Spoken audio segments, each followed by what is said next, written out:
ఏ రోజు మనం నవ్వలేదో ఆ రోజు వృధా అయినట్లే. నా బాధ ఒకరిని నవ్వించినా పర్వాలేదు, కానీ నా నవ్వు ఒకరిని బాధించరాదు. ఈ ప్రపంచంలో ఏదీ శాశ్వతం కాదు, మన కష్టాలు కూడా. అవసరానికి వాడుకొని వదిలేసేవాళ్ళు దగ్గరగా ఉన్నా ఒకటే, దూరంగా ఉన్నా ఒకటే.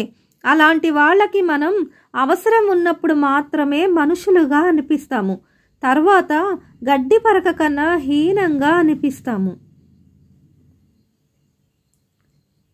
నీకు కోపం వచ్చే ఒక్క క్షణాన్ని అదుపులోకి తెచ్చుకోగలిగితే బాధపడే 1000 క్షణాలను తప్పించుకోవచ్చు. కోపమే మనిషి పతనానికి కారణం. నువ్వు చేసే పని ఎంతమంది చూస్తారన్నది ముఖ్యం కాదు, అది ఎంతమందికి ఉపయోగపడింది అనేదే ముఖ్యం. మంచి పని చేసేటప్పుడు మనిషి కనపడవలసిన అవసరం లేదు, మంచితనం కనపడితే చాలు.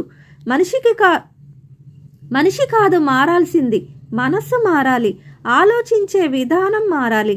మంచిగా ఆలోచిస్తే అన్నీ మంచిగా కనిపిస్తాయి, చెడుగా ఆలోచిస్తే అన్నీ చెడుగానే అర్థమవుతాయి.